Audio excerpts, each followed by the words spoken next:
একটি promotional অ্যাক্টিভিটির announcement দিয়ে আজকের আলোচনাটি শুরু করতে চাচ্ছি। মহান বিজয় দিবস ২০২৪ উপলক্ষে ট্রেডিং বাংলাদেশ এর নিয়মিত অনলাইন কর্মশালা 50% ডিসকাউন্টে আয়োজন করতে যাচ্ছে।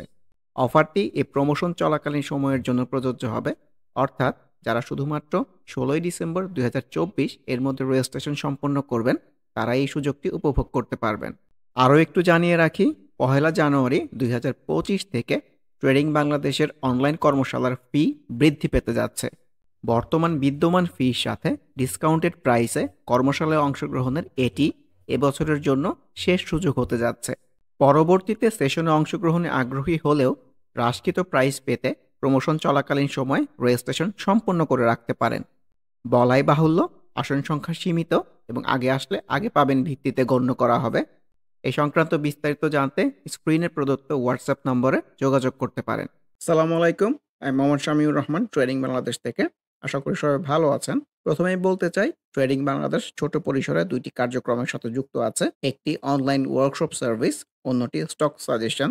দুটোই নামমাত্র মূল্যে পেইড সার্ভিস।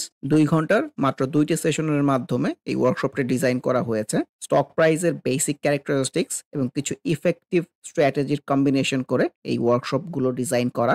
নতুন কিংবা পুরাতন যে কোনো ধরনের বিনিয়োগকারী এই ওয়ার্কশপে অ্যাটেন্ড করতে পারবেন। যারা প্র্যাকটিক্যালি ট্রেডিংটা হাতে কলমে শিখে রেগুলার ইনকাম জেনারেট করতে চান, তারা চাইলে ট্রেডিং বাংলাদেশের এই ওয়ার্কশপ কার্যক্রমে যুক্ত হতে পারেন। এর বাইরে যারা চাকরি, ব্যবসা কিংবা অন্য যে কোনো ধরনের কাজের জন্য রেগুলার এই মার্কেটটা ফলো করতে পারেন না, কিন্তু স্টক মার্কেটের সাথে কানেক্ট থাকতে চান, তারা চাইলে ট্রেডিং বাংলাদেশের স্টক সাজেশন সার্ভিসটা অ্যাভেইল করতে পারেন। এর বাইরে এই চ্যানেলে ট্রেডিং বেসিক্স নামে একটি প্লেলিস্ট রয়েছে। এটি মূলত ট্রেডিং শেখার প্লেলিস্ট। ক্যান্ডেলস্টিক এবং এর বিভিন্ন প্যাটার্ন, বিভিন্ন effective strategy, for example moving average trading strategy, upswing এর বিভিন্ন ফেজ এবং এই ফেজে ট্রেড প্ল্যান করার কোনো স্কোপ আছে কিনা, কিংবা বাউন্স ব্যাক ক্যান্ডেলগুলো কেমন হতে পারে, এসব সহ ট্রেডিং সংক্রান্ত বিভিন্ন বিষয়ের উপর ভিডিও দেয়া আছে। যে যেখানে আছেন সেখান থেকেই ট্রেডিং বেসিক্স প্লেলিস্টটি ফলো করে ট্রেডিং সম্পর্কে আইডিয়া নিতে পারেন। আলোচনা শুরুতে যদি ইন্ডেক্সটা নিয়ে বলি, অ্যাজ এক্সপেক্টেড কারেকশনের রিফ্লেকশনটি পাওয়া যাচ্ছে। মানে কারেকশনটা কতদিন কন্টিনিউ করে এটি আসলে দেখার বিষয়। এক্ষেত্রে ভলিউমের ডেভেলপমেন্ট দেখা না দেখা আসলে অলমোস্ট একই, কারণ আমরা স্টক প্রাইসে যে বেসিক ক্যারেক্টারিস্টিক্সগুলো জানি, স্টক প্রাইস সুইং করে করে চলে। কিছুদিন আগে ছোট হলো আমরা একটা আপসুইং দেখেছি, এখন কিন্তু প্রপার কারেকশন কিংবা ডাউন সুইং এর ফ্লোতেই ভাবতে হবে। সো খুবই ছোট পরিসরে এখানে একটা সাপোর্টের জায়গা ছিল, এটা তো আজকে ব্রেক করে ফেলেছে। সো আপকামিং ডেজ আরও কারেকশন এক্সপেক্টেড। সবসময় যেটা বলি, এখনও সেই কথাটাই বলতে চাচ্ছি যে কারেকশনটা কবে শেষ হবে, শেষ হয়ে একটা বাউন্স ব্যাক টাইপ সিনারিও আসলে পার্টিকুলার যে স্টকগুলোর মধ্যে বাউন্স ব্যাক টাইপ সিনারিও থাকবে সেগুলো কিন্তু ট্রেডিংয়ের প্রেক্ষাপট থেকে ভালো সিনারিও হতে পারে। আর যদি বড় কারেকশন হয় তাহলে প্রিভিয়াস সুইংয়ের যে বটম এইসব জায়গায় চলে আসলেও কিন্তু অবাক হওয়ার মতো কিছু নাই। আর ইন্ডেক্সের কারেকশন হলেও কিন্তু খুবই ছোট পরিসরে অনেক স্টকের মধ্যে ট্রেড প্ল্যান করার স্কোপ থাকে, কিন্তু এর জন্য খুবই স্মার্ট হতে হয় এবং সেই মানে নতুন করে ট্রেড প্ল্যান করার হার কিন্তু এই ডাউন সুইংয়ের ফ্লোতে খুবই কম থাকে। তো সবচেয়ে ওয়াইজ হচ্ছে এই ডাউন সুইংয়ে ট্রেড প্ল্যান করা থেকে বিরত থাকা। যেহেতু আজকে ইন্ডেক্সের মধ্যে কারেকশনের রিফ্লেকশন, আমরা হয়তো বেশিরভাগ স্টকের মধ্যে কারেকশনের রিফ্লেকশনটা এক্সপেরিয়েন্স করব। ইন্ডিভিজুয়াল স্টক আলোচনার শুরুতে যদি টেকনোরাগের কথা বলি, কেন ওয়াইজ তো সেলস সিনারিও টাইপই আসতেছে, কিন্তু ভলিউমটা যদি ডেভেলপ রাখতে পারে সুইংয়ের আরও ফেস হলেও হতে পারে। সামনে প্রিভিয়াস সুইং টপের জায়গা আছে, মুভিং ক্যামেরাস 50 রেজিস্ট্যান্সের জায়গাটাও আছে। আর ভলিউমটা ডিক্লাইনিং হতে থাকলে কারেকশনটা এক্সপেক্টেড। প্রকৃতপক্ষে আসলে মার্কেটে বলার মতো খুব যে স্টক আছে এরকম না, কারণ বেশিরভাগ স্টকের মধ্যে কারেকশনের রিফ্লেকশন। তো আবার নতুন করে বাউন্স ব্যাক পাওয়া না গেলে ইন্ডেক্সের মধ্যে খুব একটা ভালো সিনারিও আসবে বলে আমার কাছে মনে হয় না। এসএস স্টিলের কথাও বলতে চাই, খুবই সুন্দর কারেকশন হচ্ছে। তো কারেকশনটাকে অবজারভেশনের মধ্যে রাখেন, নিচে এসে একটা বাউন্স ব্যাক রিটেস্ট পেলে নতুন করে আবার ট্রেড প্ল্যান করার স্কোপ ক্রিয়েট হতে পারে। সোনারগাঁর কথাও বলতে চাই, ক্যানেল ওয়াইজ তো আবারও সেল সিনারিও, কিন্তু ভলিউমটা যেহেতু অ্যাক্টিভ আছে, সো আপসুইং আরও ফেস হলেও অবাক হওয়ার মতো কিছু নাই। সিমটেক্স আনইউজুয়াল ভলিউমের অ্যাক্টিভিটি, ক্যান্ডেল স্টিকের উপরে উইক চলে আসছে, তো সিনারিও তো খুব একটা ভালো মনে হচ্ছে না। ইন্স্যুরেন্স সেক্টরের তো গতকাল কিছু অ্যাক্টিভিটি ছিল, কিন্তু আনইউজুয়াল ভলিউমের অ্যাক্টিভিটিটার কথা বলেছিলাম। এসআইসিএল এর কথা যদি বলতে চাই, আজকের রিফ্লেকশন কিন্তু ভালো না, ভলিউমটা ডেভেলপ করতে পারে নাই। তো ইন্ডেক্সের সাথে নতুন করে কারেকশনের ফ্লোতেই ভাবা উচিত। শেফার্ড আজকে ভালো করলেও অনেক বেশি ভলিউম ডেভেলপ করে ফেলেছে, ওর সামনে কিন্তু প্রিভিয়াস সুইং টপের রেজিস্ট্যান্সের জায়গাগুলোও আছে। সো এইভাবে ভেবে দেখা যেতে পারে। সিপারলের কথাও বলতে চাই, ইমপ্রুভিং এভারেজ থেকে রেজিস্ট্যান্স পেয়ে কিন্তু প্রপার কারেকশনেই আসতেছে। তো কারেকশনটাকে অবজারভেশনের ভেতরে রাখেন। সালভো কেমিক্যালসকেও কিন্তু অবজারভেশনের মধ্যে রাখা যেতে পারে। যদিও এখনও সেলস ইন টাইপই বলতে চাই, ভলিউমটা আজকেও একটু ডিক্লাইনিং হয়েছে। ভলিউম যদি ডিক্লাইনিং হতে থাকে, কালকে হয়তো একটু রেড ক্যান্ডেল এক্সপেক্টেড। আর ভলিউম যদি অ্যাক্টিভ রাখতে পারে, আমার কাছে মনে হয় এখান থেকে আপসুইং এর একটা ফেজ হলেও হতে পারে। So let's see. Saiham cotton, Saiham tex তো গতদিন ভালো করেছিল, কিন্তু আনইউজুয়াল ভলিউমের অ্যাক্টিভিটি বলেছিলাম, সেটাই মনে হচ্ছে রিফ্লেক্টেড হয়েছে। প্রপার একটা সেল সিনার হয়েছে, এরপরে কিন্তু এক্সপেক্টেড কারেকশন। আর ভলিউম যদি অ্যাক্টিভ রাখতে পারে, আপসুইং এর ফেজ হলেও হতে পারে, which is less likely to me. Reliance ওয়ানের কথাও বলতে চাই, ক্যান্ডেলস্টিক অনুযায়ী তো সিনারিও ভালো এসছে। এই ধরনের একটা ক্যান্ডেল থেকে কিন্তু আপসুইং হয়েছিল এর আগে। সো ছোট ডাউনসুইং এর পরে এই ধরনের ক্যান্ডেল থেকেও কিন্তু ভালো করে স্কোপ ক্রিয়েট হতে পারে, যেহেতু ভলিউমটা অ্যাক্টিভ লেভেলেই আছে আমার কাছে মনে হচ্ছে। সো রিলায়েন্স ওয়ানকে মিউচুয়াল ফান্ড সেক্টরের মধ্যে এই স্টকটাকে ডেফিনেটলি অবজারভেশনের মধ্যে রাখা যেতে পারে। আরএ ফুড অ্যাজ এক্সপেক্টেড কারেকশনের রিফ্লেকশনটাই পাওয়া গেছে, ভলিউমটাও ডিক্লাইনিং হচ্ছে। কাশেম আজকে ভালো করলেও আনইউজুয়াল ভলিউমের অ্যাক্টিভিটি আছে। সো সুইংটা শেষের দিকে হলেও হতে পারে। ইন্ডিভিজুয়াল ক্যান্ডেলস্টিকের উপরে আবার উইকও চলে আসছে। উইক মানে এটা আসলে সেলারের activity. Premier cement as a whole চার্টে খুব একটা ক্লিয়ার ইন্ডিকেশন নাই, কিন্তু শেষের দিকে আবার সবুজ আসতেছে। তো চার্টে সবুজ মানে তো ভালো। সো দেখা যাক। প্রগতি লাইভ কনভেনশনাল সাপোর্টের জায়গা ব্রেক করে ফেলেছে। সো কারেকশন কোথায় শেষ হয় এটাই দেখার অপেক্ষা। ফার্মাইটটাকে অবজারভেশনের মধ্যে রাখা যেতে পারে, খুবই সুন্দর কারেকশন হচ্ছে। ইন্স্যুরেন্স সেক্টরের মধ্যে পিপল ইন্স্যুরেন্সের মধ্যে কিন্তু পরপর ২ দিন গ্রিন ক্যান্ডেল এসছে। এরকম সিনারিও কিন্তু অন্যান্য ইন্স্যুরেন্স সেক্টর স্টকের মধ্যে নাই। সো এটাকে অবজারভেশনের মধ্যে রাখা যেতে পারে। প্যারামাউন্টের মধ্যেও কিন্তু গতদিন ভালো ক্যান্ডেল এসছিল, কিন্তু আনইউজুয়াল ভলিউম অ্যাক্টিভিটি ছিল, এটাই রিফ্লেক্টেড হয়ে আজকে কিন্তু ভলিউম ডেভেলপ করতে পারে নাই। তো নতুন করে কারেকশনের ফ্লোতেই ভাবা উচিত। অরায়ন ইনফিউশনের মধ্যে আজকে ভালো ক্যান্ডেল আসলেও এই ধরনের স্ট্রং গ্রিন ক্যান্ডেলে আমি আসলে খুব একটা ট্রেড প্ল্যান করার পক্ষে না। ইনফ্যাক্ট ওয়াইম্যাক্স তো ভালো বলেছিলাম, কিন্তু আজকে খুবই বাজেভাবে রিফ্লেক্টেড হয়েছে। সো ইন্ডেক্স প্লে না করলে অনেক ভালো সিনারিও খারাপ হয়ে যায়। এনটিউব সেল সিনারিও রিফ্লেকশনই বলতে চাচ্ছি, যেহেতু ভলিউমটা ডিক্লাইনিং। এনআরবি ব্যাংক তো ট্রেন্ড লাইনের কনভেনশনাল সাপোর্টের আশেপাশে চলে আসছে, মানে এখান থেকে বাউন্স ব্যাক পায় কিনা এটা দেখতে হবে। এটা ব্রেক করে গেলে এই জায়গাটা, এটা ব্রেক করে গেলে এইটা, এইভাবে ভাবলে ট্রেডিংয়ের প্রেক্ষাপট থেকে ওয়াইজ হতে পারে। নিউ লাইনের কথাও বলতে চাই, আনইউজুয়াল ভলিউমের পরে প্রপার সেল সিনারিও টাইপের ক্যান্ডেল এসছে, কিন্তু ভলিউমটা আবার একটু হলেও বৃদ্ধি করতে পেরেছে। ভলিউমটা অ্যাক্টিভ রাখলে একটা রিটেস্ট আসলেও আসতে পারে। ন্যাশনাল ব্যাংকের মধ্যেও প্রপার কারেকশন হচ্ছে, খুবই সুন্দর কারেকশন, অবজারভেশনের মধ্যে রাখেন। মনোস্পলের মধ্যেও সুন্দর কারেকশনটা রিফ্লেক্টেড হচ্ছে, সেটাকে অবজারভেশনের মধ্যে রাখা যেতে পারে। মন্য ফ্যাব্রিক্স ভলিউমটাও ডিক্লাইনিং, চ্যানেল ওয়াইজও সেলস টাইপই আসতেছে।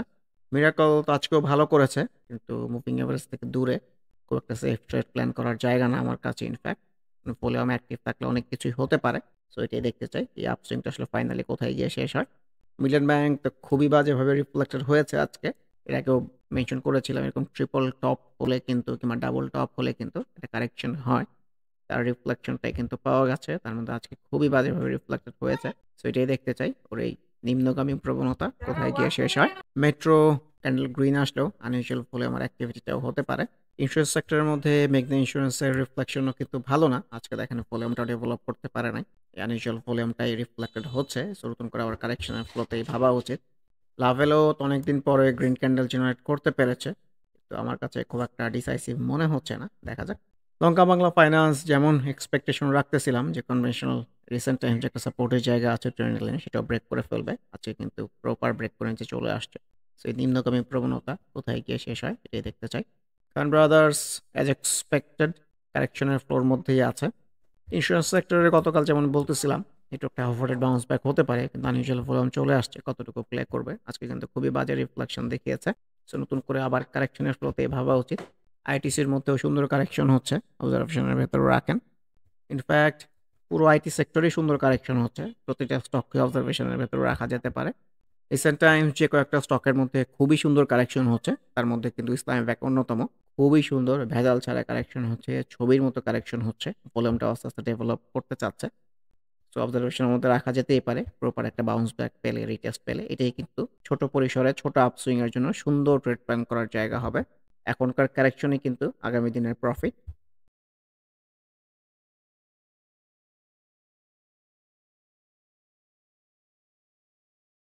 ইন্ট্রাকো ভালো লাগতেছে। ট্রেডিং এর প্রেক্ষাপট থেকে যে স্টকটা ভালো করতে পারে এরকম সম্ভাবনা সৃষ্টি করেছে, ট্রেডিং এর প্রেক্ষাপট থেকে সেটাই কিন্তু ভালো স্টক। কারণ আমরা যারা ট্রেডিংটা প্র্যাকটিস করি তারা কিন্তু পার্টিকুলার কোনো স্টকের মধ্যে নিজেদেরকে সীমাবদ্ধ করে রাখি না। ফর এক্সাম্পল আজকের কারেকশনের দিনে ইন্ট্রাকো কিন্তু ভালো ক্যান্ডেল দিতে পেরেছে। তো উপরের দিকে যাওয়ারই একটা ইনটেনশনস পাওয়া গেছে। কারণ এটা ফ্রুটফুল হয় কিনা সেটা ডিফারেন্ট ইস্যু। কিন্তু কারেকশনের ফ্লোতে থাকলে অলরেডি কারেকশনের হয়ে চলে আসতো। ভলিউমটা একটু আনইউজুয়াল টাইপ হয়েছে। এটাকে দুইভাবে দেখার সুযোগ আছে। ভলিউম যদি আরো বৃদ্ধি করতে পারে ডেফিনিটলি এখান থেকে ছোট হলে একটা আপসুইং এক্সপেক্টেড। ভলিউমের যদি স্পেশাল ডেভেলপমেন্ট না থাকে সো একটা সেল সিনারিও কারেকশন এই ধরনের রিফ্লেকশন আসতে পারে। এইচআরটেক্স এর কথাও বলতে চাই, কারেকশন কিন্তু হচ্ছে না, উপরের দিকে যাওয়ার এই রিফ্লেকশন। সো ট্রেডিং এর প্রেক্ষাপট থেকে এটাও একটা ভালো স্টক হতে পারে। বলে আমরা যদি ডেভেলপ রাখতে পারে সুইং এর তারাও ফেজ এক্সপেক্টেড হতে পারে। জিপিএইচ ইস্পাতের মধ্যেও খুবই সুন্দর কারেকশন হচ্ছে, মুভিং এভারেজ থেকে আস্তে আস্তে দূরেও চলে যাচ্ছে।